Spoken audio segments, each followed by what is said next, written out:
ಉಲ್ಲಂಕಲ್ಲು ಗ್ರಾಮದಲ್ಲಿ ಇತ್ತೀಚಿನ ದಿನ ಯಾವ ರೀತಿ ಕೋಮುಗಲಭೆ ಸೃಷ್ಟಿಯಾಗಿದೆ ಎಂಬತಕ್ಕಂಥದ್ದು ಎಲ್ಲ ಜನಾಂಗದವ್ರಿಗೂ ಕೂಡ ಗೊತ್ತೇ ಇದೆ.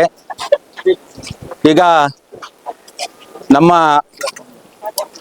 ಮುತ್ತಾತಂದಿರು ನಮ್ಮಲ್ಲಿ ಆದಿ ಕರ್ನಾಟಕ ಜಾತಿನೇ ಇರಲಿಲ್ಲ. ನಮ್ಮ ಊರಿನ ಗ್ರಾಮದಲ್ಲಿ ಬೇರೆ ಊರಿಂದ ತಂದು ನಮ್ಮದೇ ಆಗಿರ್ತಕ್ಕಂಥ ಜಮೀನನ್ನ ಅವ್ರಿಗೆ ಕೊಟ್ಟು ಅವ್ರಿಗೆ ಮನೆಗಳಿಗೆ ದಾನ ಮಾಡಿ ಈ ಗ್ರಾಮದಲ್ಲಿ ಅವರನ್ನ ವಾಸ್ತವ್ಯ ಹೂಡಲು ನಮ್ಮ ತಾತಂದಿರು ಕಾರಣ ಆಗಿದ್ರು. ಅವತ್ತಿನಿಂದಲೂ ಕೂಡ ನಾವು ಬಹಳಷ್ಟು ಅಣ್ಣ ತಮ್ಮಂದಿರ ರೀತಿಯಲ್ಲಿ ನಾವು ಬಹಳಷ್ಟು ಹೊಂದಾಣಿಕೆಯಿಂದ ಜೀವನ ಮಾಡಿಕೊಂಡು ಬಂದಿರತಕ್ಕಂಥವರು.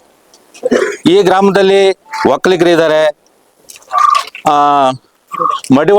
ಮಡಿವಾಳ ಜನಾಂಗದವರಿದ್ದಾರೆ, ಕುರುಬರಿದ್ದಾರೆ, ಬಲ್ಜಿಗರಿದ್ದಾರೆ, ಆದಿ ಕರ್ನಾಟಕ ಜನಾಂಗದವರಿದ್ದಾರೆ.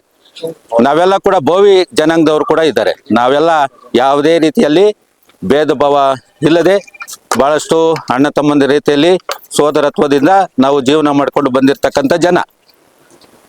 ಇತ್ತೀಚೆಗೆ ಕೋಮುಗಲಭೆ ಸೃಷ್ಟಿ ಮಾಡಲು ಕೆಲವು ಪುಡಾರಿಗಳು, ಆ ಜನಾಂಗದ ಹಿರಿಯರು ಆ ರೀತಿ ಹೋಗಲಿಲ್ಲ. ಇತ್ತೀಚೆಗೆ ಕೆಲವು ಪುಡಾರಿಗಳು ಈ ರೀತಿಯಾಗಿರ್ತಕ್ಕಂಥ ಕೋಮುಗಲಭೆ ಸೃಷ್ಟಿ ಮಾಡಲು ಈ ಒಂದು ಸರ್ಕಲ್ನಲ್ಲಿ ಅಂಬೇಡ್ಕರ್ ಸ್ಟ್ಯಾಚ್ಯೂವನ್ನು ನಿರ್ಮಾಣ ಮಾಡಲು ಪ್ರಯತ್ನ ಪಡ್ತಾ ಇದ್ದಾರೆ. ನಾವು ಯಾವುದೇ ರೀತಿಯಲ್ಲಿ ಅಂಬೇಡ್ಕರ್ಗೆ ವಿರೋಧಿಗಳಲ್ಲ. ಅವರು ಭಾರತದ ಸಂವಿಧಾನವನ್ನು ತಂದುಕೊಟ್ಟಿರ್ತಕ್ಕಂಥ ಮಹಾನ್ ಭಾವರು.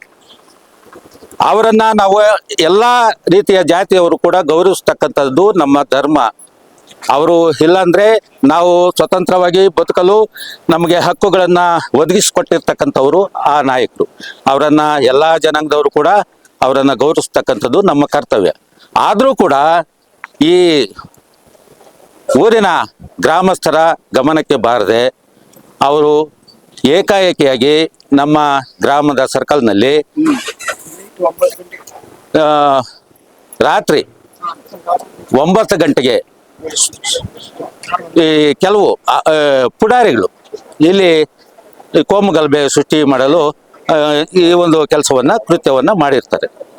ಆದರೂ ಕೂಡ ನಾವು ಅವರಿಗೆ ಒಳ್ಳೆ ಸೂಕ್ತವಾದ ಜಾಗವನ್ನ ತೋರ್ಸಕ್ಕೂ ಕೂಡ ತಯಾರಿದ್ವಿ. ಆ ಒಂದು ಜಾಗಕ್ಕೆ ಅವರು ಒಪ್ಪದೆ ಬೇರೆ ನಾಯಕರನ್ನ ಕರೆದು ಊರಿನಲ್ಲಿ ಉದ್ರಿಕ್ತತೆ ವಾತಾವರಣ ಸೃಷ್ಟಿ ಮಾಡಲು ಪ್ರಯತ್ನ ಮಾಡ್ತಾ ಇರ್ತಾರೆ. ಆದ್ರಿಂದ ಯಾವುದೇ ರೀತಿಯಲ್ಲಿ ಈ ಒಂದು ಸರ್ಕಲ್ನಲ್ಲಿ ಅವರ ಒಂದು ಪ್ರತಿಮೆಯನ್ನ ನಿರ್ಮಾಣ ಮಾಡಬಾರ್ದು. ಅವರು ಸೂಕ್ತವಾಗಿರ್ತಕ್ಕಂಥ ಜಾಗದಲ್ಲಿ ನಿರ್ಮಾಣ ಮಾಡಬೇಕು. ಇಲ್ಲಿ 4-5 ಜಾತಿಗಳಿರೋದ್ರಿಂದ, ಬಲವಾಗಿರೋದ್ರಿಂದ ಇಲ್ಲಿ ಕೋಮುಗಲಭೆಗಳು ಸೃಷ್ಟಿಯಾಗ್ತವೆ. ಮುಂದೆ ಬಹಳಷ್ಟು ಭೂತರಾಗ್ತಾರೆ ಅಂತೇಳಿ ಈ ಒಂದು ಸಂದರ್ಭದಲ್ಲಿ ಹೇಳಲು ಇಷ್ಟಪಡ್ತಾ ಇದ್ದೇನೆ. ಆದರೂ ಕೂಡ DSS ನಾಯಕರು ಸೂಕ್ತವಾಗಿರ್ತಕ್ಕಂಥ ಜಾಗವನ್ನ ತೋರಿಸಿದ್ರು ಕೂಡ ಆ DSS ನಾಯಕರನ್ನೇ ತಿರಸ್ಕಾರ ಮಾಡಿ ಕಡೆಗಣಿಸಿದ್ದಾರೆ. ಯಾಕಂತೇಳಿದ್ರೆ ಅವರು ಈ ಹಣಕ್ಕಾಗಿ ಇವರು ಜಾಗವನ್ನು ತೋರಿಸಿದ್ದಾರೆ. ಇವರು ನಮ್ಗೆ ಇಷ್ಟ ಇಲ್ಲ. ಬೇರೆ ಬೆಂಗಳೂರು ಹೊಸಕೋಟೆ ಜನ ತಂದು ಇಲ್ಲಿ ಕೋಮುಗಲಭೆ ಸೃಷ್ಟಿ ಮಾಡಲು ಪ್ರಯತ್ನ ಪಟ್ಟಿರ್ತಾರೆ. ಆದ್ರಿಂದ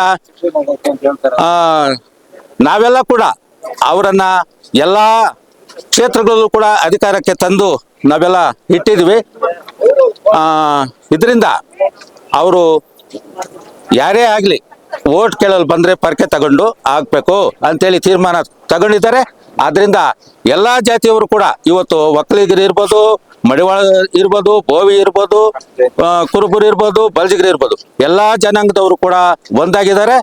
ಯಾವುದೇ ಕಾರಣಕ್ಕೂ ಇಲ್ಲಿ ಪ್ರತಿಮೆ ಮಾಡಲು ಬಿಡಲ್ಲ.